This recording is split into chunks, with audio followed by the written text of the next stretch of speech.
Bismillahirrahmanirrahim. Assalamualaikum warahmatullahi wabarakatuh. Alhamdulillah wassalatu wassalamu ala rasulillah wa ala alihi wa ashabihi wa mawalah. Masyaallahu kan wa ma'alam yasha' lam yakun. La hawla wa la quwata illa billah. Amma ba'd. Alhamdulillah, segala puji hanya milik Allah. Rasa syukur hanya milik Allah. Terima kasih kepada Allah yang telah memberikan kita kesempatan sekali lagi untuk hidup hari ini, menikmati perjalanan bulan suci Ramadan, melatih keikhlasan. Kita akan belajar dari bulan ikhlas, bulan Ramadan.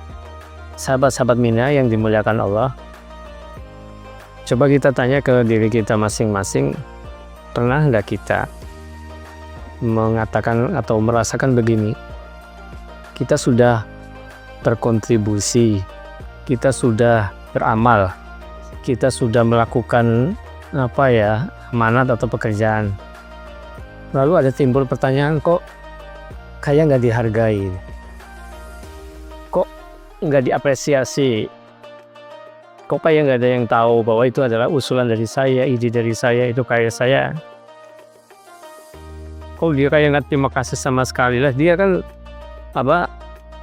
menjadi begini, sukses atau meraih sesuatu prestasi, kan dulu ada andil saya juga sudah mensupportnya.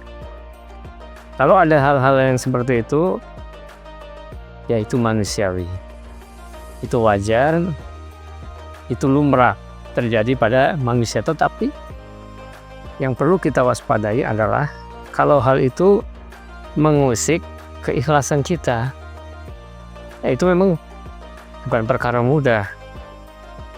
Ikhlas itu bukan berarti kita tidak berharap apa-apa, enggak. Ikhlas itu berharap apa? Ridha Allah Subhanahu wa Ta'ala. Bukan pujian manusia, bukan sanjungan manusia, bukan ridho manusia. Itu yang bedakan. Jadi tetap ada harapan, berharapnya hanya kepada Allah. Nah, bulan Ramadan ini benar-benar bulan yang melatih keikhlasan kita. Bagaimana kita tidak hanya berharap kepada Allah, puasa, siapa yang tahu kita puasa? Kan hanya Allah. Kita lanjutkan dengan amalan berikutnya. Salat sunnah qobliyah, ba'diyah, baca Quran seperti puasa ini loh. Karena Allah, nggak usah dilihat yang lain, enggak. Itu untuk melatih kejujuran, melatih keikhlasan. Nah, disitulah letaknya keikhlasan. Karena Allah itu enggak memerintahkan kita untuk ibadah yang besar-besar, enggak suruh melakukan ini itu, kecuali dengan ruhnya keikhlasan. Jadi ruh itu jiwanya, nyawa dari sebuah badan ini. Kalau nggak ada nyawa, udah, ruhnya itu ada di keikhlasan. Di dalam surat Al-Bayyinah ayat 5 yang sering kita dengar, A'udzubillahi minasyaitonirrajim. Wa ma umiru illa liya'budullaha mukhlishina lahud-din hunafa. Dan tidaklah aku, yaitu Allah, memerintahkan kita semuanya, orang-orang beriman, illa liya'budullah, kecuali untuk menyembah Allah, memperibadati Allah, beramal karena Allah, mukhlishina lahud-din hunafa, dengan mengikhlaskan diri, dengan hanifa, kunafa, dengan hanif, dengan lurus, dengan istiqomah. Jadi keikhlasan itu yang dituntut dalam semua kegiatan. Apalagi di sini disebutkan wa yuqimus sholata wa yutuz zakata wa dzalika dinul qayyimah, terutama dalam melaksanakan agama, melaksanakan salat, menunaikan zakat, semuanya dengan lurus karena Allah. Sebab kalau tidak ikhlas itu rasanya lelah. Makanya kalau tidak mau lelah, lillah. Kalau lillah, insya Allah tidak lelah. Lelah manusiawi ya, tapi jiwa tidak lelah. Ada tapi ini karena nggak disebut orangnya. Ada orang kita lihat dia kok hobinya itu ya, kalau hari Jumat terutama dia ngasih makan kok, dan dia tidak mau diekspos.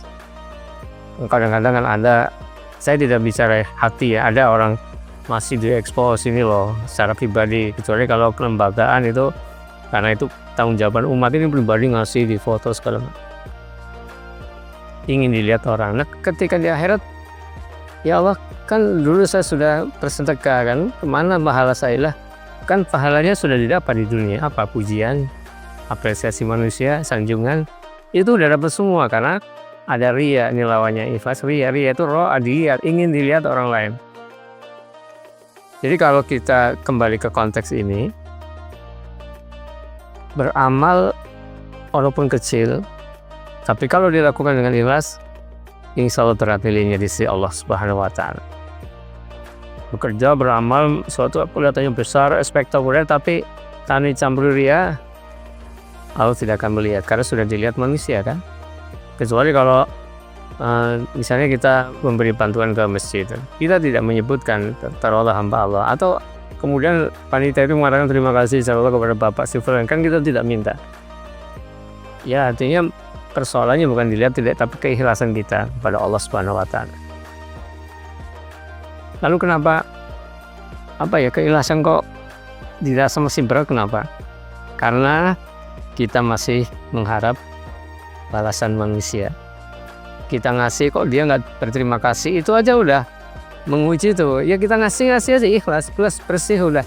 Nggak ada harapan ingin dipuji, ingin diterima kasih atau apalagi ingin disanjung. Alhamdulillah, ikhlas saja.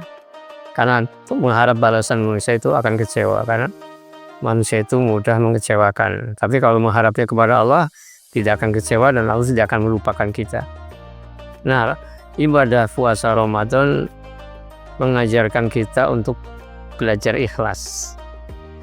Belajar enggak usah harus ikhlas yang super tinggi, karena itu kan namanya hati kan, Masya Allah ya, godaan lingkungan, godaan nafsu kita, bisikan setan itu Masya Allah. Nah, makanya perlu qalbun salim, hati yang bersih dari syirik, bersih dari ria, iri, dengki, ikhlas semuanya. Ikhlas ridha dengan apa yang terjadi, ikhlas ridha dengan perbuatan orang lain. Nah, kaitannya dengan ikhlas ini, Hujatul Islam Imam Al-Ghazali yang sering kali mengingatkan kita dalam buku-bukunya tentang bagaimana menghidupkan hati. Imam Ihya Ulumuddin, menghidupkan ilmu agama itu, mengingatkan soal keikhlasan ini dalam 4 kalimat yang luar biasa, Masya Allah.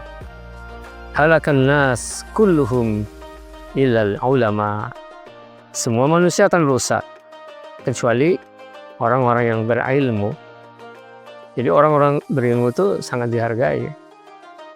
Tetapi wahalakal ulama kulluhum, orang-orang yang berilmu pun akan rusak illa al-amilin, kecuali yang mengamalkan dengan ilmunya itu. Jadi tidak cukup berilmu tapi ilmunya diamalkan. Wahalaka al-amilun kulluhum, dan orang-orang yang beramal itu semua rusak kecuali apa? Illal mukhlisi, kecuali orang-orang yang ikhlas dalam ilmu dan amalnya itu. Ini Masya Allah ya.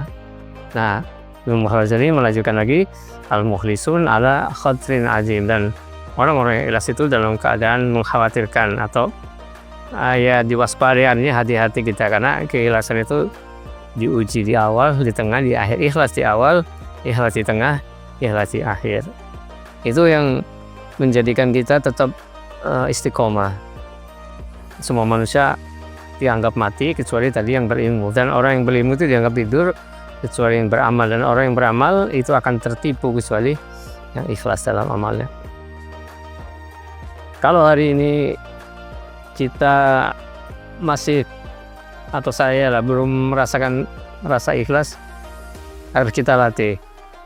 Mari kita niatkan puasa Ramadan ini untuk latihan ikhlas. Kita ambil hikmah Ramadan ini untuk belajar ikhlas, belajar untuk tidak dipuji manusia, tetapi hanya untuk dicintai Allah. Seperti tanaman itu loh, kalau kita lihat tanaman itu kan, batangnya kokoh kuat, buahnya kita sukai, daunnya rimbun, bunganya indah, kita puji semua.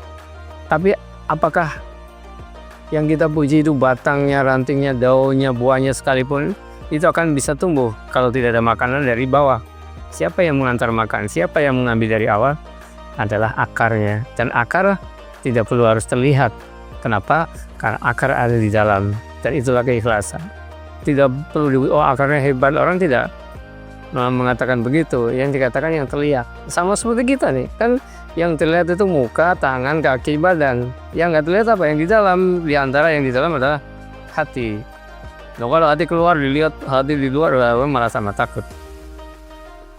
Seperti ini loh, apa tuh bangunan? Kan kelihatannya bangunnya halus, indah. Kita nggak tahu di dalamnya ada pasir, ada bata, ada semen, mungkin ada batu. Tapi semuanya rela ditutup oleh tembok, oleh cat. Jadi belajar ikhlas itu tidak perlu harus menonjol. Kalau harus menonjolin besinya, menonjol bata ya, jadi nggak karuan. Nah, itulah kurang lebihnya ya. Dengan puasa Ramadan mari saya khususnya, ya Allah, belajar ikhlas. Karena sayang amal yang sudah kita kerjakan, amal yang sudah kita lakukan akan sia-sia kalau tidak ada ikhlas. Tidak dinilai oleh Allah, dinilainya oleh manusia saja.